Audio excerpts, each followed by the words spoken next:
देखिए, भाजपा के कार्यकाल में जो सेंट्रल गवर्नमेंट है उसमें भाजपा है, तो वो हमेशा संविधान का, मुझे लगता है कहीं ना कहीं उसका अपमान हो रहा है। जिस तरह से लगातार आपने देखा कि लोकतंत्र की हत्या हो रही है इस देश में। पार्लियामेंट में अगर आप देख लें तो अभी अपने नो कॉन्फिडेंस मोशन लाने की मजबूरी हो गई इंडिया गठबंधन की तरफ से, क्योंकि एलओपी जब बोलने के लिए खड़े होते हैं तो मैक्सिमम टाइम में उन्हें बोलने ठीक से नहीं दिया जाता। सत्ता पक्ष की तरफ लगातार ध्यान रहता है और सत्ता पक्ष वाले जब तब उठ के भाषण देने लगते हैं, वो पॉइंट ऑफ ऑर्डर की मांग करते हैं तो उन्हें तुरंत बोलने का मौका मिल जाता है। कैमरा भी उन्हीं की तरफ रहता है। आप अगर निकाल के देख ले संसद टीवी का जो भी टाइम है, आप अगर देख ले निकाल कर कि उसमें कितनी देर तक विपक्ष को दिखाया गया है और सदन की कार्यवाही के वक्त कितनी देर विपक्ष को दिखाया गया है और कितनी देर सत्ता पक्ष को दिखाया गया। इतनी पार्शियलिटी तो आज तक कभी नहीं हुई होगी। और इसके अलावा आपने देखा कि बाबा साहब अंबेडकर का जो संविधान है, जिसमें उन्होंने सभी जाति धर्म को बराबरी का दर्जा दिया हुआ है, समानता का दर्जा दिया हुआ है, ऐसे में अभी जो चुनाव हुआ यहाँ पर उसमें बटोगे कटोगे खुलेआम भाजपा के कार्यकर्ता, भाजपा के नेता, बड़े पदाधिकारी खुलेआम बटोगे और कटोगे का नारा लगा के देश में चुनावी प्रचार में निकले। हमारे झारखंड में चुनाव हुआ, वहां पर इन्होंने शहरी क्षेत्र में सिर्फ बटोगे कटोगे का नारा लगाया, पोस्टर लगाया, धर्म के नाम पर तरह तरह के वीडियोस बनाए और उनको वायरल किया। तो क्या ये बाबा साहब अम्बेडकर के संविधान की रक्षा हो रही है? मुझे तो लग रहा है कि भाजपा चाहती ही नहीं है कि यहाँ लोकतंत्र रहे, यहाँ एक तंत्र का हो जाए हमारे देश में। यही उनकी मंशा है। देखिए, हमने कल भी अपने भाषण में कहा था और हमने कांग्रेस को एक्सपोज किया कि जिस तरह से वो हम लोगों को आरक्षण विरोधी कहते हैं, संविधान विरोधी कहते हैं, पर उन्हीं के 3 प्रधानमंत्रियों ने पिछले 37 साल में किस तरह से आरक्षण के खिलाफ अपने बयान भी दिए, आरक्षण विरोधी सोच भी वो रखते थे और पब्लिक स्टेटमेंट्स भी, इंटरव्यूज में हर बार उन्होंने आरक्षण के खिलाफ बात की है। हम तो बिहार की बेटी हैं, हम उस धरती से आते जिस धरती से जननायक कर्पूरी ठाकुर जी आते। जयप्रकाश नारायण जी के आंदोलन ने कांग्रेस की जड़ों को हिला करके रख दिया था। हम उस बिहार की बेटी हैं। हम इनसे पूछना चाहते कि उनका संविधान का प्रेम तब कहाँ था जब बिहार दंगों में जल रहा था। इसका पहले वो उत्तर दें, उसके बाद वो संविधान। आप देखेंगे उन लोग, विपक्ष के लोग संविधान पे चर्चा भी नहीं कर रहे। संविधान तो एक बार भी उनकी भाषण में संविधान नाम ही नहीं आ पा रहे, क्योंकि वो कुछ बोलने लायक ही नहीं है। By the fact that the government is refusing to give a special package to Wayanad, we have requested, we have gone to the Home Minister, we have written to the Prime Minister, we have gone to everybody possible to declare that this is a calamity of a severe nature and to give a special package.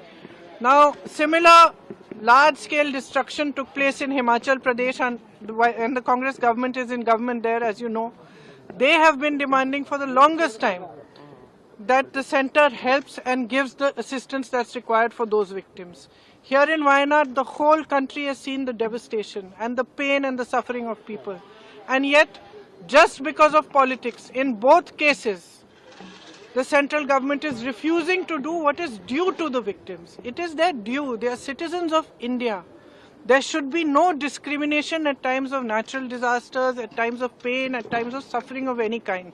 That is a time when central government, Prime Minister are supposed to behave like custodians of every Indian citizen's life and every Indian citizen's livelihood. That is a time when they are supposed to set politics aside and give the assistance required.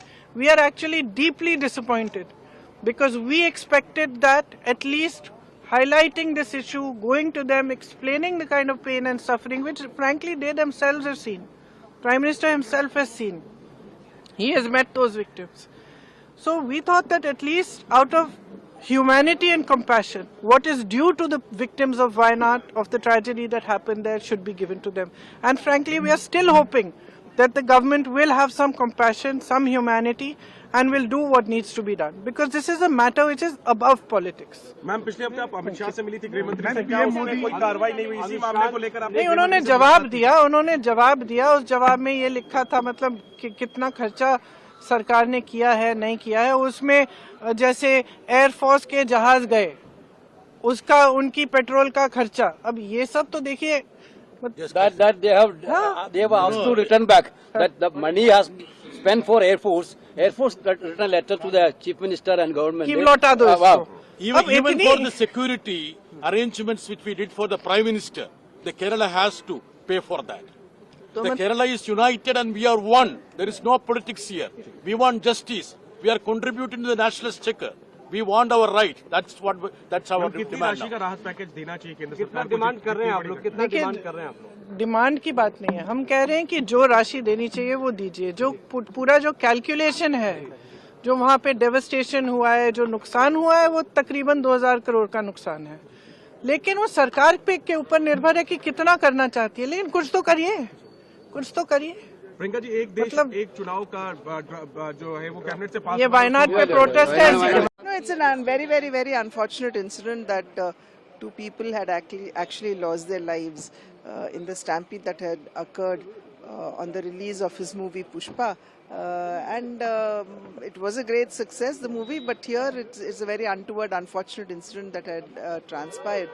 And he has been arrested for that, and I suppose bail has also been granted. But I'm sure law will take its own course. Priyanka Gandhi ji यहाँ पे आए थे, उन्होंने हमारे औरतों के साथ बदकम्मा खेला। उन्होंने हम सबको आश्वासन दिया कि तेलंगाना का विमेन का रेस्पेक्ट होगा, तेलंगाना विमेन को और तेलंगाना स्टेट में डेवलपमेंट भी होगा। लेकिन आज इलेक्शन का 1 साल के बाद उनके चीफ मिनिस्टर रेवंत रेड्डी जी यहाँ पे तेलंगाना तल्ली का स्टैच्यू को बदल रहे, तेलंगाना तल्ली से बदकम्मा हटा रहे, जो हमारी स्टेट फेस्टिवल है। तो हम सोनिया जी से आज ये सवाल करना चाहते हैं कि ये आपके अप्रूवल से हो रहा है क्या? तेलंगाना के महिलाओं का जो अपमान हो रहा है वो सोनिया जी जानती है या नहीं जानती है? अगर जानती है तो तुरंत वो अपने मुख्यमंत्री को रोके, ये डिसीजन को वापस ले ले। तेलंगाना तल्ली को जो बदलने का डिसीजन है, बदकम्मा को उनके हाथ से निकालने का डिसीजन है, इसको वापस ले ले, ये हमारी मांग है। Thank you. देखिए, बदकिस्मती से ये जो सरकार है एनडीए की, जो इंडिया का कॉन्स्टिट्यूशन है, जो हमारा आईन है, दिन ब दिन उसको खत्म करती जा रही है। ये इंडिया एक फेडरल कंट्री है, यहाँ फेडरल स्ट्रक्चर है। जब आप 1 नेशन 1 इलेक्शन की बात करते हो, आप कहीं ना कहीं उस फेडरल स्ट्रक्चर को अंडरमाइन करते हो। और वो कहते हैं 2047 के बजाय वो पीछे जा रहे हैं। जब मुल्क आजाद हुआ था तब 1 नेशन 1 इलेक्शन होता था, मगर उसके बाद जितना पावर डिस्ट्रीब्यूट हो गया रीजन्स में, एक फेडरल स्ट्रक्चर बना, अब वो हमें वापस उसी डिक्टेटरशिप की तरफ लेना चाहते हैं, जो मैं समझती हूँ बहुत गलत है। Ma'am, expectations of budget. देखिए, हम लोग चाहते हैं टूरिज्म यहाँ पर अच्छी तरह से डेवलप हो, और त्रिपुरा में इतना अच्छा टूरिस्ट स्पॉट है जो बाकी पूरा दुनिया में किसी को नहीं मालूम है, हमारा देश में भी नहीं मालूम है, दुनिया को बहुत लोगों को मालूम नहीं है। इसलिए इस बार टूरिज्म जो हमारा डिपार्टमेंट है, हमारा मंत्री बहादुर सुशांत चौधरी जी मिलके उनका पूरा टीम ये सोचा, हमसे बात की है, ये करना चाहिए। और पहले से भी हम लोग काफी कोशिश पहले से भी किए हैं, जैसे ब्रांड एम्बेसडर हम लोग सौरभ गांगुली को बनाए थे। आज श्रेया घोषाल का यहाँ पर बहुत बड़ा गाने का एक म्यूजिक का एक शो है, तो ये सब हो रहा है। लेकिन टूर ऑपरेटर पूरा देश भर का सब ये आज आए हैं, इनके थ्रू से ये लोग भी खुद भी बहुत सारा जगह गया है, सब नहीं जाने पाया, लेकिन बहुत सारे जगह गया है। जाने के बाद इनको भी समझ आ रहा है अभी जो त्रिपुरा में इतना खूबसूरत जगह है, इनको खुद को भी नहीं मालूम है। तो इनको मैंने कहा आप लोग जाके सबको बताइए, और त्रिपुरा में भी जो इनका चैप्टर है ये टूरिस्ट ऑपरेटर का, इन लोगों के साथ भी अभी अच्छी तरह से बातचीत हो गया है। और मैं समझता हूँ जीएसडीपी और पर कैपिटा इनकम त्रिपुरा का बहुत अच्छा होने वाला है आने वाले दिन। और हम लोग माननीय प्रधानमंत्री जी बहुत कोशिश करते हैं यहाँ पर इंफ्रास्ट्रक्चर डेवलपमेंट के लिए। जितना हमारा टूरिस्ट स्पॉट है उसको भी काफी हम लोग डेवलप किए हैं, आने वाले दिन और करेंगे। होम स्टे यहाँ पर स्टार्ट हो गया है, उसके बाद लॉग हाट स्टार्ट हुआ है, और त्रिपुरा लॉ एंड ऑर्डर के दृष्टि से काफी अच्छा जगह है यहाँ पर। और हम लोग जो टूरिस्ट बाहर से आ रहे हैं उनको भी हम लोग टूरिस्ट पुलिस एक हम लोग कुछ पुलिस अभी लेने वाले हैं, इनको भी उसमें टूरिस्ट जो भी बाहर से आएंगे उनका सिक्योरिटी अच्छा हो, कोई समस्या ना हो, ये भी हम लोग सोच रहे हैं। तो सब मिला के मैं समझता हूँ आज का ये जिस कारण से जितना टूरिस्ट इनके उस एसोसिएशन के तरफ से जो रिप्रेजेंटेटिव आए हैं, मैं समझता हूँ ये आने वाले दिन एक त्रिपुरा श्रेष्ठ त्रिपुरा जरूर बढ़ेगा, टूरिज्म का जरूर आगे बढ़ेगा। इलेक्शन को लेकर के कैबिनेट से मंजूरी मिल गई कैसे? नहीं, देखिए ये हम लोग की चाहत भी रही है लंबे समय से, और खास तौर पर मेरे नेता, मेरे पिता आदरणीय रामविलास पासवान जी की भी ये सोच रही है कि जरूरी है देश में एक साथ चुनाव का होना। एक के बाद एक अलग अलग राज्यों में जब चुनाव होते हैं, अभी हम लोगों ने देखा 5-6 महीने पहले ही लोकसभा के चुनाव संपन्न हुए, उसके ठीक बाद हम लोग हरियाणा और जम्मू कश्मीर के चुनाव में व्यस्त हुए, उसके बाद झारखंड और महाराष्ट्र के चुनाव, अब हम लोग दिल्ली के चुनाव की तैयारी कर रहे हैं, इसके बाद बिहार के, फिर असम के।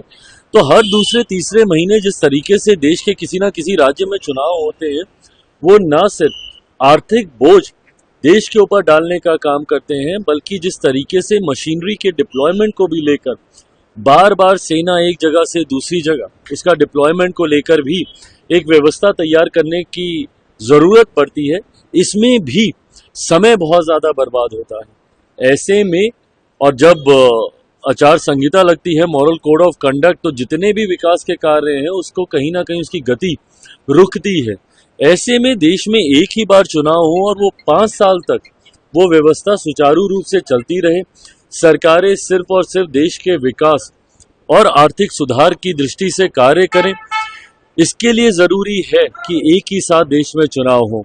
हम लोगों ने भी जब पूर्व राष्ट्रपति जी के नेतृत्व में इस समिति का गठन किया गया था, उस वक्त भी पार्टी की तरफ से इसके पक्ष में हम लोगों ने अपनी बातों को रखने का काम किया था। आज जब इसको धीरे धीरे धरातल पर उतारने का प्रयास केंद्र सरकार के द्वारा किया जा रहा है, लोक जनशक्ति पार्टी रामविलास पूरी तरीके से मजबूती से इसका समर्थन करती है। विपक्ष को हर उस फैसले से ऐतराज है जो प्रधानमंत्री नरेंद्र मोदी जी के द्वारा लिया जाता है। मैं चाहता हूं कि विपक्ष इसके मेरिट पे चर्चा करे, बताए कि क्या ऐतराज है, क्यों ये सही नहीं है। एक तरफ जो उन लोगों की बातें हैं कि भाई इससे छोटे दलों को एक साथ चुनाव, आज की तारीख में देश की जनता इतनी जानकार है कि वो 2 राज्यों के चुनावी संघीय ढांचे को बखूबी समझती है। लोकसभा के साथ जिन राज्यों में चुनाव हुए, आंध्रा उसका उदाहरण है, जहां वहां पे लोकसभा के परिणाम कुछ और थे और राज्य के परिणाम वहां पे कुछ और आए। तो ये दर्शाता है कि देश की जनता इस बात को अच्छे से जानती है कि भारत के संघीय ढांचे में किस तरीके से मतदान करना है। विपक्ष चाहे इसके लिए संभवतः हमारी सरकार एक कमेटी का भी गठन करेगी, जेपीसी का भी संभवतः हम लोग गठन करेंगे, वहां पे मेरिट्स को लेके इसके ऊपर चर्चा करें, ना कि सिर्फ इसलिए कि प्रधानमंत्री लेकर आए हैं और हमको विरोध करना है, ये उचित नहीं है।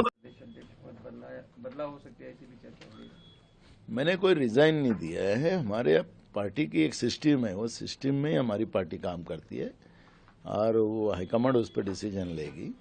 और लेकिन हमारी जो लड़ाई है कि महाराष्ट्र का जो हाली चुनाव हुए है उसमें जिस तरह से लोगों की भावना है कि हमारा वोट से ये सरकार नहीं बनी है, बैलेट की मांग महाराष्ट्र में जनता कर रही है। हर गांव में लोग ग्राम सभा के ठहराव ले रहे।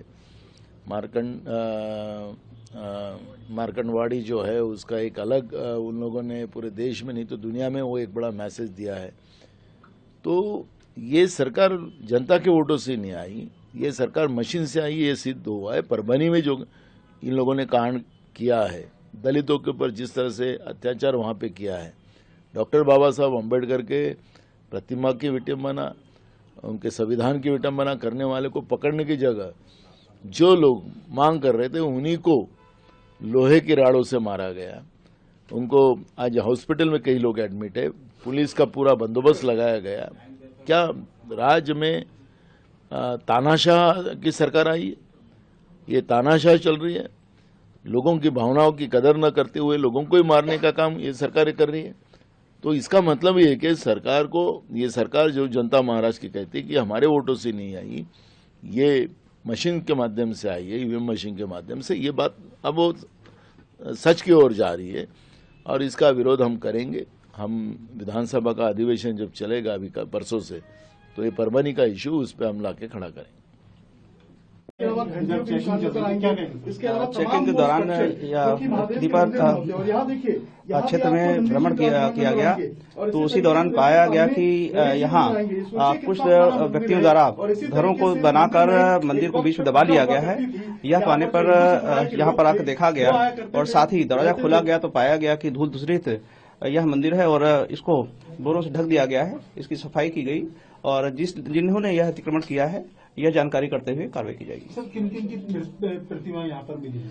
यहाँ देवों में शिव परिवार एवं यह हनुमान जी की प्रतिमा है और इसकी साफ सफाई की जा रही है और देखा जा रहा है कि किन स्थिति में ये हुआ है। सर, क्या जानकारी मिली, कब से मंदिर बन रहा है? एक लंबे समय से बंद होने की जानकारी हुई है और ये बताया गया कि कुछ हिंदू परिवार यहाँ रहता था जो किन्हीं कारणों से यहाँ पलायन कर गया है। क्या जानकारी मिली, हिंदू परिवार क्यों अभी यहाँ नहीं रहता? संपूर्ण जानकारी की जा रही है, लेकिन प्राथमिक दृष्टि लोगों ने बताया कि यह किन्हीं कारणों से पलायन कर गए। मंदिर के साथ साथ कोई कुआं भी सर यहाँ पर है कैसे? हाँ, निकट भी एक कुआं है जो प्राचीन कुआं बताया जा रहा है, उसके बारे में भी तथ्यों की जानकारी की जा रही है। अगर अतिक्रमण हुआ है और सामने से दिख भी रहा है तो वह सब कार्रवाई की जद में है। वन इलेक्शन देश हित में है। देश हित में इसलिए है कि विकास रुकता है, खर्चे उससे बचते हैं। और क्या 1967 तक, मैं विपक्ष से पूछना चाहता हूं, खास करके कांग्रेस से, 1967 तक देश में एक नेशन एक इलेक्शन ही तो हो रहा था। उस समय फेडरल स्ट्रक्चर पर चोट नहीं आ रहा था। ये कहना गुनाह है कि फेडरल स्ट्रक्चर पर चोट है, बल्कि नेशन को और मजबूत बनाएगा, विकास होगा, ये है। और उसमें क्लाउज है कि अगर किसी को कुछ होगी घटना तो उसमें आएगा, कुछ जो होगा संशोधन होगा, लोग देंगे। लेकिन वन नेशन वन इलेक्शन देश हित में है। कांग्रेस अगर इसे नकारती है तो मैं समझता हूं ये दोगलापन है। सरकार के 1 वर्ष पूर्ण होने के अवसर पर मध्य प्रदेश सरकार के द्वारा योजना बनाई गई है, जिसमें हर दिन एक बड़ी सौगात मध्य प्रदेश के लोगों को समर्पित की जाए। इस सिलसिले में आज रीवा संभाग में एक आइलैंड बहुत सुंदर, इसका लोकार्पण करने का कार्यक्रम बनाया गया। मुझे इस बात की प्रसन्नता है, मैं स्वयं वहां जाकर के पर्यटन विकास निगम द्वारा तैयार इस संस्थान का लोकार्पण भी करूंगा और इसके माध्यम से जो हम गोवा में या बाकी समुद्रों के अंदर इस प्रकार के द्वीप की प्राकृतिक खूबसूरती देखते हैं वो मध्य प्रदेश में भी उपलब्ध है। मध्य प्रदेश अपने आप में ये सब सारी चीजों को समेटे हुए है। मुझे इस बात की प्रसन्नता है, सरकार के माध्यम से ऐसे सारे कामों को प्रोत्साहन देने के लिए बीते दिन डॉक्टर विष्णु श्रीधर वाकणकर के नाम पर हमने रातापानी अभयारण्य का लोकार्पण किया। आज इस आइलैंड का लोकार्पण करेंगे। उम्मीद करता हूं कि इस प्रकार के कामों से जनता को भी आनंद आएगा और सरकार के एक्सपांशन नागपुर में हो रहा है सर, किस तरह से देखते हैं? कई सालों के बाद हम नागपुर में किस तरह से कैबिनेट एक्सपांशन, हमेशा यहाँ मुंबई में करने की हिम्मत नहीं है। नागपुर में अधिवेशन है, सबसे पहले मुख्यमंत्री का एक जुलूस निकलेगा वहां। मुझे लगता है मुख्यमंत्री का जुलूस निकालने से पहले ये लोगों ने ईवीएम का जुलूस निकालना चाहिए। ईवीएम का जुलूस निकालना चाहिए और पहले कैबिनेट में घोषणा करनी चाहिए कि हम ईवीएम का सबसे बड़ा मंदिर आरएसएस मुख्यालय के सामने बनाएंगे। हाँ, मोतीबाग में, क्या बोलता हूं, मोतीबाग है ना उधर, एक ईवीएम का मंदिर बनाएंगे ये लोग। अभी जुलूस निकालेंगे। इस राज्य को 1 महीना हो गया, सरकार नहीं है, एक मुख्यमंत्री है, 2 उप मुख्यमंत्री है, किसके पास कौन से विभाग है किसी को पता नहीं। महाराष्ट्र में दर दिन गांव-गांव में हत्याएं, खून, बलात्कार, रेप हो रहा है। हाँ, उसके बारे में मुख्यमंत्री जवाब नहीं दे पा रहे हैं। सबको मलईदार विभाग चाहिए, जनता मर रही है। हाँ, किसी के पास ना हेल्थ डिपार्टमेंट, ना एजुकेशन डिपार्टमेंट, ना परिवहन, पूरा अराजकता फैली है महाराष्ट्र में। ईवीएम से बनी हुई ये सरकार है, उनको दिमाग नहीं है, उनके दिमाग में सिर्फ ईवीएम है, दिमाग नहीं है। The cost petition pending before the Honorable High Court while it was pending in there, the police was arrested him. The problem is the court, whenever any person asks the bail, he have to move personal one application, bail application. But without filing the bail application also, court having a power that one have the first petition was pending there, so court have a power to give the interim bail order. So the council requested that, we requested that, already he is a very famous hero. There is no involvement in such incident. Already which was police filed before the honorable court, which is the facts are stating that directly there is no involvement is there. And the one more thing is there, which is for added the police 105 section BNS. It is morally, this is not applicable for that incident. And secondary is, there is no chance to add this number to the accused number 11 Allu Arjun. So already Honorable Court already showed all the facts that, and interim immediately Arun Goswami judgment was there. As per the Arun Justice Goswami given the bail to How long is going to take for Allu Arjun to come out? So what is the process now happening? Generally regular bail petition, what happened there, whenever the court issue the bail, the surety has to surety have given court premises. Arvind Kejriwal को 11 साल में ये याद आया कि उनको गृह मंत्री जी से मिलना चाहिए दिल्ली की समस्याओं को लेकर, और जो उनके खुद के विधायक हैं जिनका वो बचाव करते हैं, चाहे वो नरेश बाल्यान हो, जो हमारे देश के दुश्मनों से, डॉन से, माफियाओं से बात करते हैं, उनसे उगाही करवाते हैं और अपने क्षेत्र के बिजनेसमैन का नंबर देते हैं और उनके ऊपर में गोलियां चलवाते हैं। तो केजरीवाल जी से मैं पूछना चाहता हूं कि 11 साल तक वो कहां गायब थे। मैं दिल्ली पुलिस को बधाई देता हूं कि जो भी क्राइम होता है वो उसको तुरंत ही एक्शन करके उसको खत्म करने का काम करते हैं और जो भी आरोपी होते हैं उसको पकड़ते हैं। देश में या कोई पूरे विश्व में ऐसी कोई जगह नहीं होती जहां पे क्राइम नहीं होता, मगर सवाल ये है कि क्या उसके ऊपर में एक्शन कितनी तेजी से लिया जा रहा है। तो मैं दिल्ली पुलिस को इस बात की बधाई देता हूं और मैं केजरीवाल जी से कहना चाहता हूं कि जो दिल्ली में बांग्लादेशी, दिल्ली में रोहिंग्या को आपके विधायक ने, आपके मंत्रियों ने बसाने का काम किया है, और जो लोग दिल्ली में दंगा करते हैं, क्राइम करते हैं, हम ये कोशिश कर रहे हैं कि कैसे वो लोग यहाँ से निकलें, और केजरीवाल जी उनको बचाने का काम करते हैं। तो दिल्ली की जनता तय करेगी आने वाले चुनाव में कि उनको केजरीवाल जी को कैसे सबक सिखाना है। जी सर, दिख रहा है कि किस तरह वो एक मुद्दा बनाना चाह रहे हैं उनसे, क्योंकि लगातार वो इस चीज पर क्वेश्चन उठा रहे हैं, चाहे कोई रीसेंट इंसिडेंट हो या ना। देखिए, अभी जैसे हमने देखा कि स्कूलों में एकदम से बॉम्ब थ्रेट आने लग गया है, और ये जो है जैसी चुनाव आ रहा है वैसे ही आने लग गया है। इससे पहले कभी नहीं सुनते थे। दिल्ली में लास्ट में बॉम्ब का कोई भी एक्सप्लोजन कब हुआ था वो शायद हमें याद नहीं होगा, कांग्रेस के समय में होता था। तो ये कौन करा रहा है? ये आम आदमी पार्टी करा रही है, उनके लोग करा रहे हैं। कौन ऐसी ताकत है जो दिल्ली के माहौल को खराब करना चाहते हैं? इसकी भी तह तक हमारी दिल्ली पुलिस बहुत ही जल्दी पहुंच जाएगी, और अगर आम आदमी पार्टी के लोग ऐसे षड्यंत्र में शामिल हैं तो उनका भी चेहरा दिल्ली की जनता के सामने उजागर होगा। जी सर, अगर करंट स्टेटस की बात करें तो कांग्रेस और आम आदमी पार्टी जो दोनों कह रहे हैं कि हम अलग अलग लड़ेंगे, और संदीप दीक्षित जो न्यू दिल्ली से लड़ने की बात कर रहे हैं, केजरीवाल भी वहीं से लड़ेंगे। आपके लिए भी सुना जा रहा है, क्या बोलना चाहेंगे? देखिए, मुझे तो केजरीवाल जी की बात पर या कांग्रेस की बात पर बिल्कुल भी विश्वास ही नहीं है। मैं तो आज भी ये सोचता हूँ कि ये पक्का जो आने वाले समय में एकदम से घोषणा होगी और ये सीटों का बंटवारा करेंगे और ये लड़ेंगे साथ मिलकर। तो जब तक कोई सारी पिक्चर साफ नहीं हो जाती, ये जो भी दावा कर रहे हैं वो बिल्कुल मुझे झूठा ही लगता है, क्योंकि केजरीवाल ने इससे पहले भी कहा था मैं कांग्रेस का समर्थन नहीं लूंगा, कांग्रेस ने भी कहा था मैं नहीं लूंगा, मगर हमने देखा लोकसभा में दोनों मिलकर लड़े।